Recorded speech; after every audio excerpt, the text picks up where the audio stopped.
that is in use by the former First Lady, Mama Margaret Kenyatta. The 4 Toyota Prados that have been mentioned are in use as follows. 3 are used by the security detail to the President, the former President, and 1 Toyota Prado that is being used by the office, as well as 1 Subaru Forester. Now, what the government spokesperson did not clarify is that the vehicles allocated to the former president for personal use were not new. They were in fact the cars that were part of his motorcade when he left Kasarani during the inauguration ceremony. And this was agreed upon by State House, that the former president uses these vehicles on transitional basis as they begin the process of procuring new vehicles stipulated in the Presidential Benefits Act. That is, 2 vehicles of the retired president choice every 3 years, and each having an engine capacity not exceeding 3,000 cc's. 2 four-wheel drive motor vehicles, 2 4-wheel motor drive vehicles of the retired president's choice, also replaceable every 3 years, each vehicle having an engine capacity of 4,000 cc's. Just a point of note as well, the late President Mwai Kibaki were allocated and more than double the number of vehicles that have been allocated to the 3rd retired president to ensure optimum running of his office. There were fuel cards issued, and they were given the maintenance of the vehicles, but that has been done because the cars in the of March 2023 to the 2028, that is. I'll take that again. The fuel cards were given, however, cancelled and blocked by State House since March 2023. There have been reports on some local that the State House has undertaken and maintenance of vehicles under the former president's office. In fact, I want to say that I did receive calls from some judges to verify incomplete forms provided by a State House official as evidence of services rendered to and maintenance. And despite my clarification, they still went ahead to quote these as valid documents of services rendered. And those copies of those incomplete forms you have in your press pack, you'll be able to peruse that. These forms, you'll see that they have the word approved at the corner, which is what was being used by State House to say that they have approved the services. That signature, I would like to clarify, ladies and gentlemen, belongs to the former State House Comptroller, that is Mr. Kinodhi Ambogwa, who is currently the AIE holder of the office of the 3rd retired president. And those forms, requisitions, were not honored by the accounting officer, who is our accounting officer, that is State House Comptroller. Our complete requisition forms, just for your note, contain signatures and approvals from heads of department. It is therefore the position of the office of the 3rd retired president that the government of the day has not undertaken nor facilitated any repair, maintenance of any vehicles under this, neither have they refueled any cars under this office. As I finalize on the issue in the matter by the government spokesperson, the office still awaits the confirmation and communication on whether the data used to renew contracts of 2 professional staff members. Administrator, Mr. George Rioki, is Council Diana Mararo, who is the Director of Communication. There is also unceremonious withdrawal, intimidation of staff via phone calls at midnight.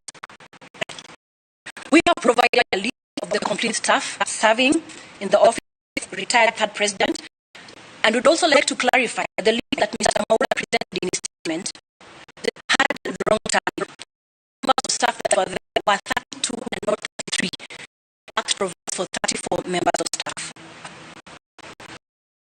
Gentlemen, allow me now to present the official of the office of the 3rd retired president. On the issue of the office, before retirement and during his retirement, the former President Kenyatta has been sought to undertake various international roles, especially within the region, in his capacity as a former head of state.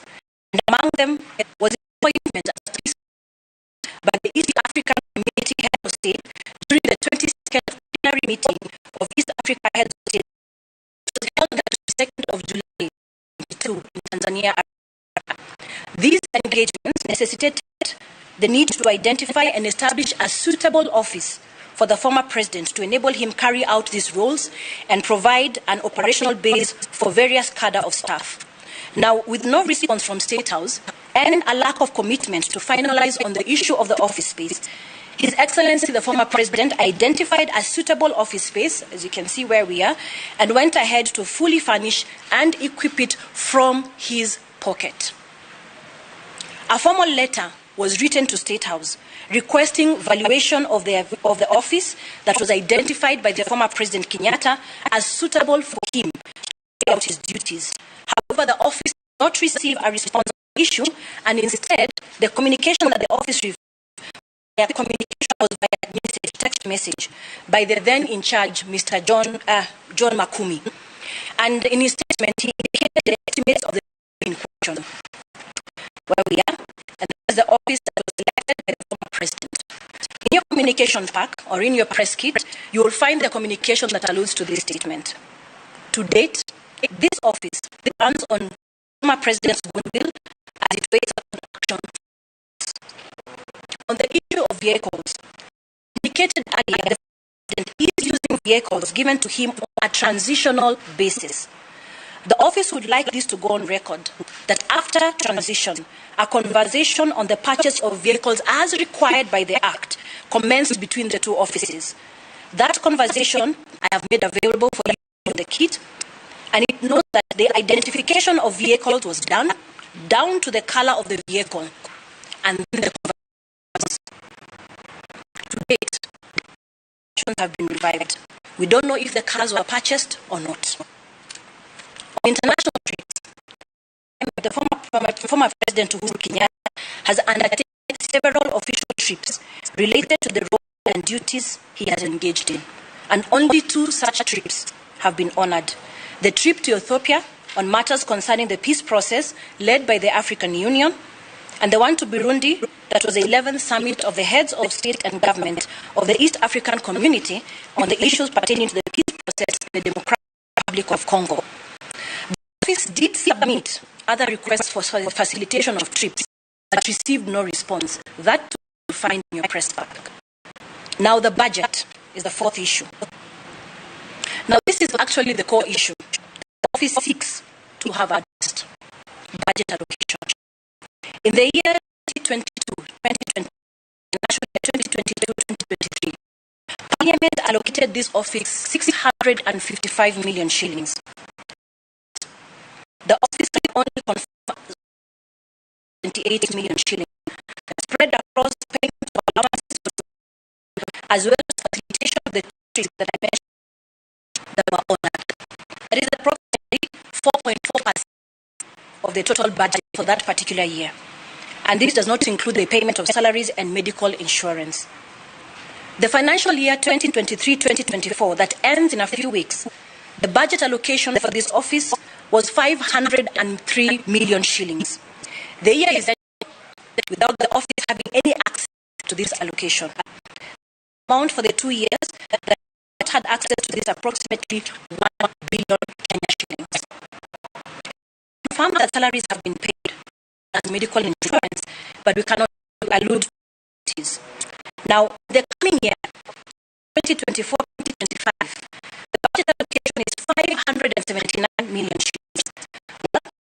The office waits with bated breath to see if this will be honored.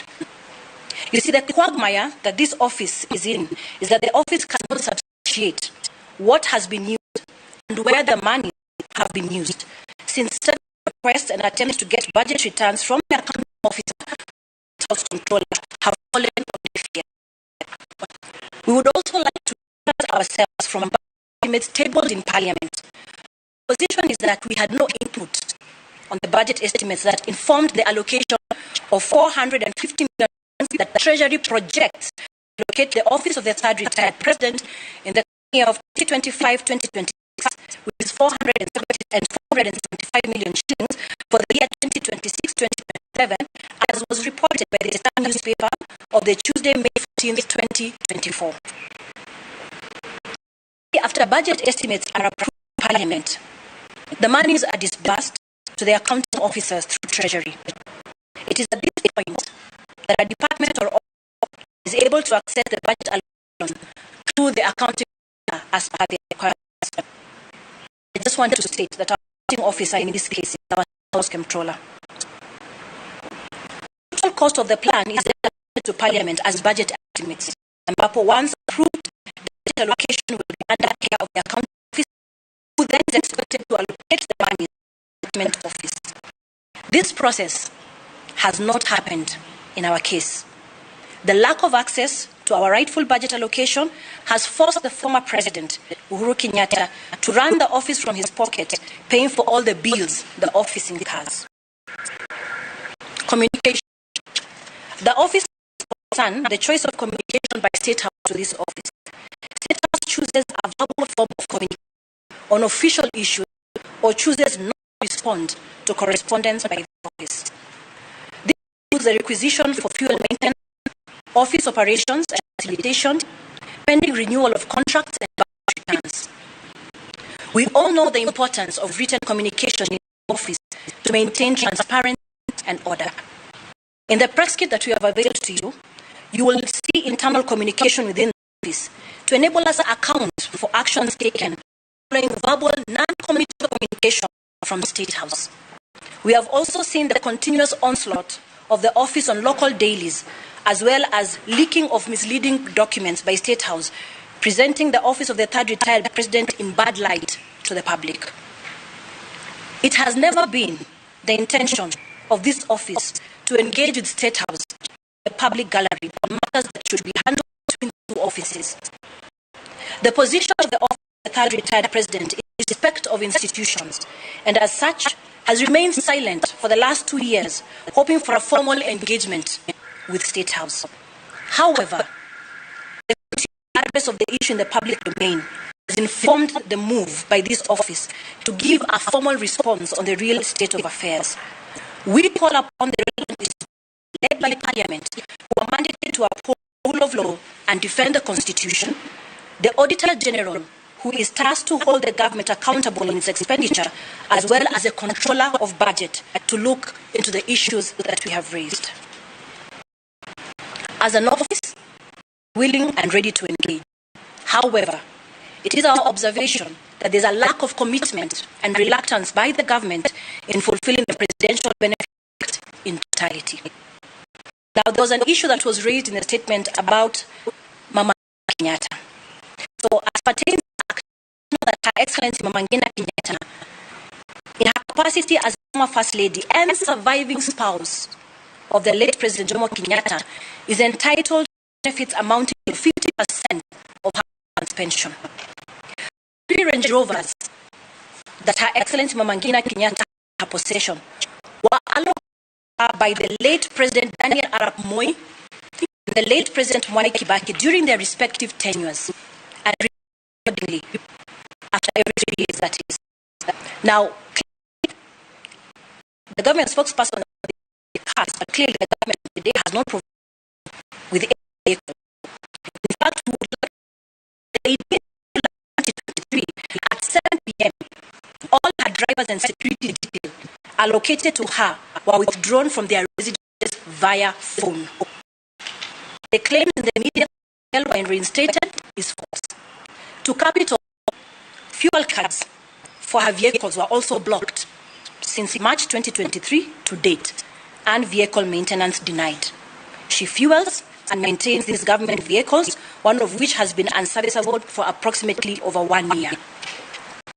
The Presidential Act, which includes the former Prime Minister, Right Honorable Raila Odinga, the first retired Vice President, Honorable Mudi Awuor, and the second retired Vice President, Honorable Kalonzo Musyoka. We also know that the current Prime Cabinet Secretary, Honorable Musalia Mudavadi, was also a beneficiary of this before his new role in the current government.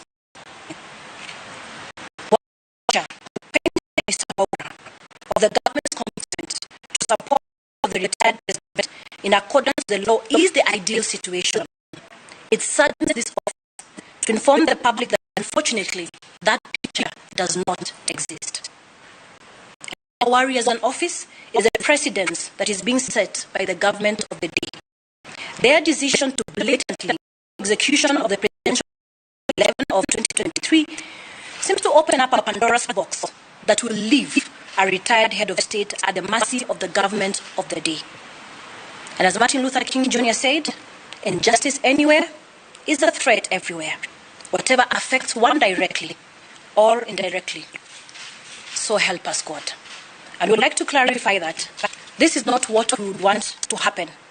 This is not how we would want to engage, because we respect the rule of law. However, any matters arising, we do acknowledge that there are officers concerned, and we do hope that they will be able to pick it up and address the issue. I conclude my statement, and now I'll take any questions. Yes, sir. Justice.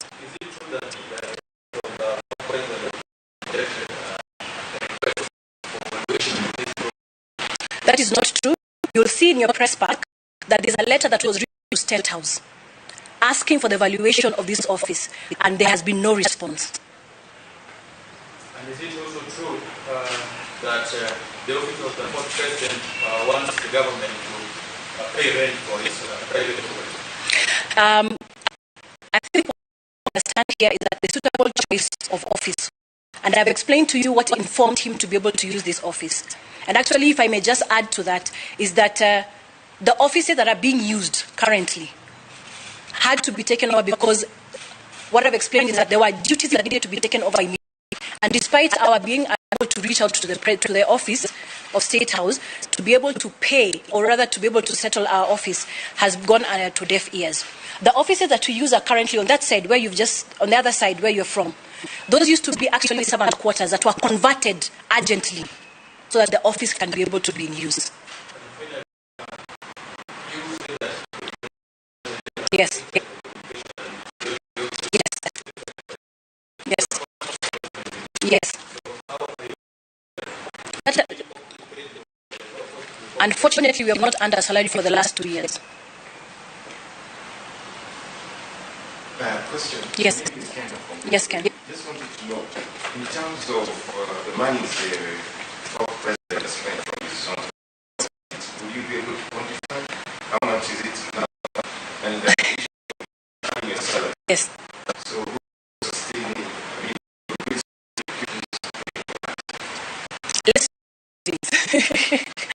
that's all that I can say about it. So just talk about savings. And I'm not able to actually quantify on how it is that the president has been able to spend, because that includes fueling, includes the foods that we're eating as a staff, travel bills, all those things, electricity. So I'm not yet able to compound in totality how much that is, but it's a rough amount.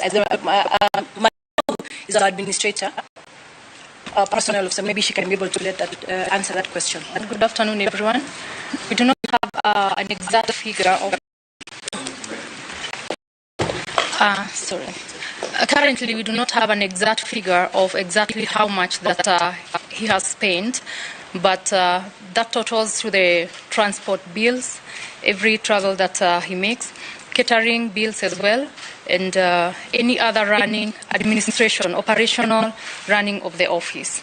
But you don't have the exact figure at the moment. But you require a refund if things go well. Yeah. We have the documents. We don't have the exact, the right figure, but we have all the documentation with us. Yes. Yeah.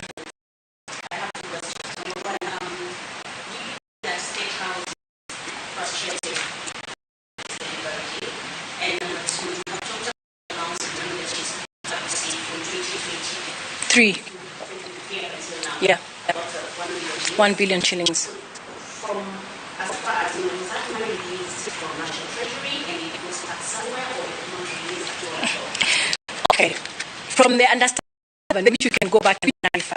Is that once Parliament allocates the money, also read it in my statement, the money to the accounting officer.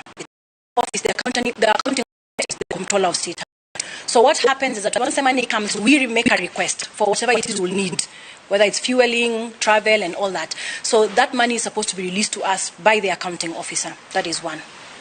On your second question, it is difficult to assess and understand why the actions that have been taken by states have been taken, but we just notice that there's a reluctance, yes, towards aiding us. Yeah. Any other question? Yes. Yes, Sidi. How far away was to peacekeeping or DRC?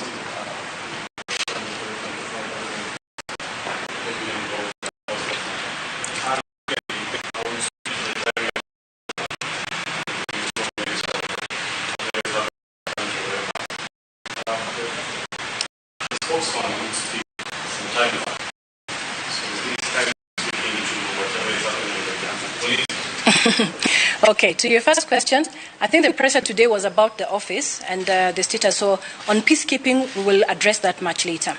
In terms of the timing, you did realize that he did the presser, I think, last week on Friday. It was not a long time ago. He did the presser last week on Friday.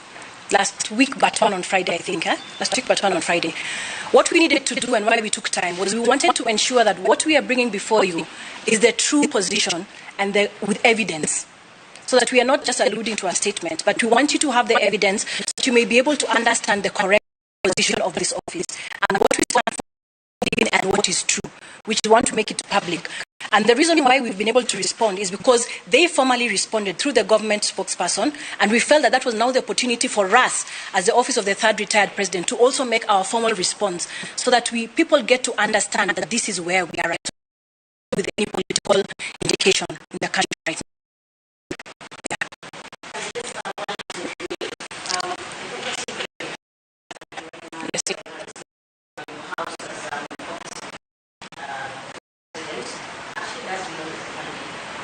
Yes.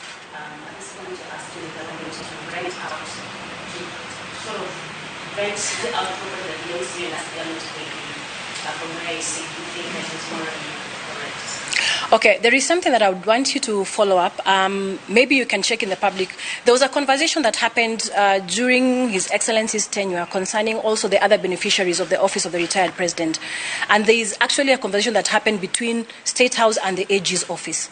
I'm just not able to have those documents right now, but it alluded to the fact that being able to rent an office that belongs or is related to the family is a conflict of interest issue. That issue was with one of the beneficiaries. I'm just not able to name who it is right now, but it was concluded by the AG then that it was a conflict of interest, and that's why the former president made the decision to have the offices here. Yes. Yes. Yes. My question is, the reason why the settlement is actually structured on the office of the retired president, yes, because it has to be anchored within the law, and that is the Benefits Act. Yes. Don't you think there are fewer terms and conditions that come to these benefits that perhaps the government feels have been flouted, but are not being adhered to, especially touching on politics that could bring this complexity and gives them a good gray area not to do what you're asking them to do? I know that one of the things that they talk about is his involvement in politics. And I think the correct position is that if you remember very clearly, immediately after inauguration, there was an NDC that was held by the Jubilee Party. And the process of that, the purpose of that NDC was to begin a process for him to be able to hand over chairmanship. But as we know, things went as they went, and the matter is currently in court. So, inevitably, he remains the chairman of Jubilee. Inevitably, because he's one of the Jubilee is one of the key parties of Azimio, he still remains in Jubilee. However, I think we can note anywhere that he's inactive in terms of political activity. So I don't think that should be a basis or a TOR that should necessitate the kind of movement that the Office of the Retired Third President.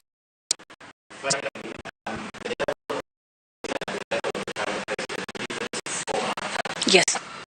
Has there been attempts directly by the former president to speak to the current president with a view of certain of his administrative issues, or it's exclusively left to the Office of the Administrator?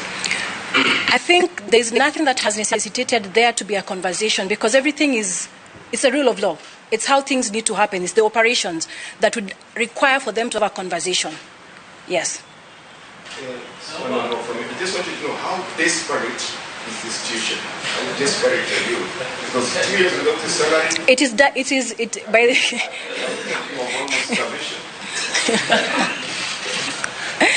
Well, we thank God for His mercies. That's not where we are at right now. It's not fair. It's just say that it's not fair for us to have waited for 2 years and going, and we still don't have an idea when that's going to end. Naam.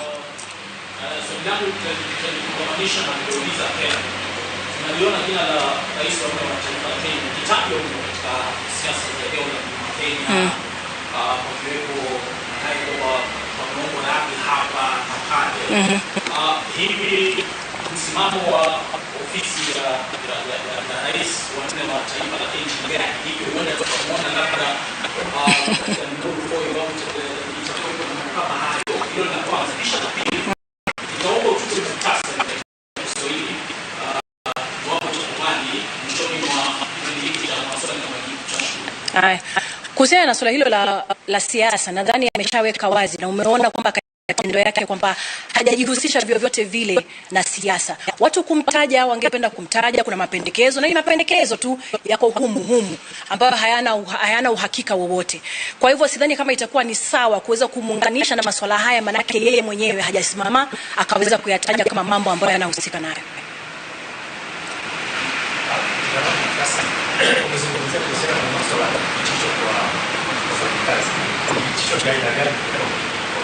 Wamekuwa wanapigiwa simu usiku na wanaambiwa waende katika station tofauti kuliko ile ambao wameletwa hapa.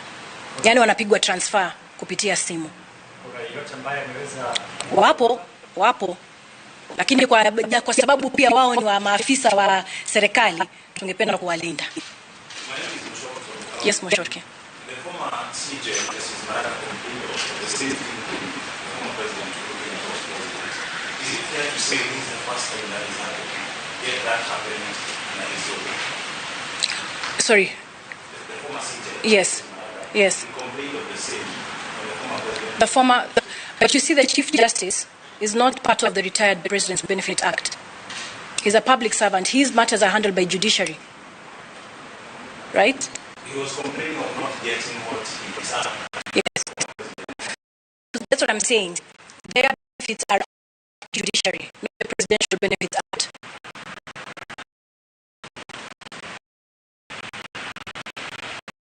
Other question? Kwa muktasari basi, ningependa kusema kwa muktasari sasa. Ni kwamba kama ofisi ya rais mstaafu wa 3, Rais Uhuru Kenyatta, ni kwamba tumeweza kueleza ya kwamba kufikia sasa tumeona madai kwenye baadhi ya vyombo vya habari kuelekeza ya kwamba ofisi ya rais imeweza kupewa msaada au imeweza kufanyiwa mambo yote ambayo yanastahili kufanyiwa kulingana na sheria. Lakini ukweli ni kwamba swala hilo halijaweza kushughulikiwa, maana kama unavyoona ikiwa ni katika mgao wa bajeti, ofisi hii haijaweza kupata mgao kupitia katika mwaka wa 2022, 2023, mwaka 2024, mwaka 2023-24, ambapo katika mwaka huo wa kwanza mgao ulikuwa ni shilingi 1655, na kwa sasa tunaweza kusema kwamba kuna takriban asilimia 30, milioni 30 ambayo tumeweza kutumia. Na tunasema takriban kwa sababu we've not yet gotten the budget returns. Hatujapata mwelekeo huo ili uweze kujua kama pesa hizo zimeweza kutumika na zimeweza kutumika vipi. Mnamo mwaka wa pili pia tumepata mgao wa bajeti wa 503 na kufikia sasa hatujaona hata shilingi moja. Tunajua kwamba mishahara imelipwa, hatujui ni kiasi bado hatujaweza kupata hizo budget returns. Na katika juhudi zetu zote za kuweza kuwasiliana na ofisi ya State House ili kuweza kujua na kuelewa hali ni ipi na kwa nini mambo yanaendelea vile yalivyo, hatujaweza kupata mwelekeo wowote. Maana kile waraka tunaoandika hatupati majibu, na majibu yanapokuja na simu na huelewi ni ipi unachukua na ipi huchukui. Maana hupati simu moja, unapata simu zaidi tofauti. Kuna ile swala la magari limezungumziwa, nimeonyesha ya kwamba magari aliona ni magari rani ya kuweza kupatia taifa la nchi. Ilikuwa ni maelewano kwamba aweze kuchukua magari kwa safari hiyo ili State House ama sasa kuanza mikakati ya kuweza kuwa magari ambayo ameweza kulingana na sheria. Kwa hivyo tutashangaza kuona kwamba wanasema wametupa magari, lakini magari waliotupa sio magari ambayo yameweza kuelekezwa katika sheria. Na pia tungeweza kusema ya kwamba kulingana na ofisi hajapewa ofisi bado. Maana msemaji wa serikali alisema kwamba alikuwa amepewa ofisi yake ambayo alikuwa ameichagua yeye na ikaweza pia kupewa vifaa. Hiyo nayo nimesema sio kweli. Tungali bado tunasubiri kuona kwamba tunaweza kuwasiliana na Ikulu kuhusiana na swala hilo. Na pia lazima baadhi ya wafanyakazi ambao wanafanya kazi tumeorodhaiwa kamili, walisema watu 33 lakini watu 30 wamesalia watu wao ni bwana George Karioki na mimi Dekanzede. Ndivyo bwana Kanzede. Kusema ya kwamba sisi kama ofisi hatujapenda kweli kuzungumza masuala haya kwenye mhadhara. Tumejaribu sana kadri ya uwezo wetu kuweza kuwasiliana na ofisi kupitia nyaraka na hata kujaribu kutafuta na kuweza kuzungumza, lakini juhudi zetu zote zimegonga mwamba. Na kwa sababu tuliona ya kwamba wameweza kuzungumzia swala hili kupitia msemaji wa serikali, ndipo sasa tukaona ni vyema na tukaweza kusema ni kipi ambacho ni cha haki na ni kipi ambacho ni kweli. Na tumeweza pia kuwapa baadhi ya nyaraka ambazo tumeweza kuandika na masuala mbalimbali ambayo yameweza kugusiwa na msemaji wa serikali ya kwamba hivi ndivyo hali halisi ilivyo. Na tungependa pia kuendelea na mweroreri ni ripoti yakorwo ikirekererio kuma wafishini ya wakana Uhuru Kenyatta na yakorwo ikirekererio mwaria wake wikaine ta Kanze Dena na Kanze ni yako akirekereria miario yako kigiriko kiria kana kuheana kigiriko kira president wakana Uhuru Kenyatta akoretwo akigera kumariria aumira wafishini mwaka wa 2022 na umwe wa maundu maria Kanze akorwo akimurika ni kuga ati president wakana kana president Potiguera Uhuru Kenyatta ndakoretwo akiamukira mushara na njoherera iria president atigawira akoretwo akiamukira kuma serikali na kumana president wakana Uhuru Kenyatta no akoretwo akirugamirira garama yake na oho ni ha irio ciatiwira ake kuriha magari yake o hamwe na kuriha thafari iria akoretwo agithieta irimwe cia gucokia thayo mabũrũri-inĩ matiganĩte. Na oho Kanze no akorwo akiuga ati ona ngari president Uhuru ndari akorwo akiheo kumariria president wa gatano William Ruto akorirwo akioya matamu ma utongoria oya matamu mau ni agirirwo gukorwo akigathikira ngari mo president wa kana niguo akorwo akihota guthii na mbere na maundu make. No kuringana na Kanze Uhuru ndari amukira ngari cio agirirwo kwamukira indi akoretwo akihuthira ngari ithatu iria ahuthagira o hau gatene na oho nowe akoretwo akirugamira marihi ma maguta ma ngari cio o hamwe na gucitwara igathondekwo riria ciathuka undu uria president atagirwo gukorwo agika.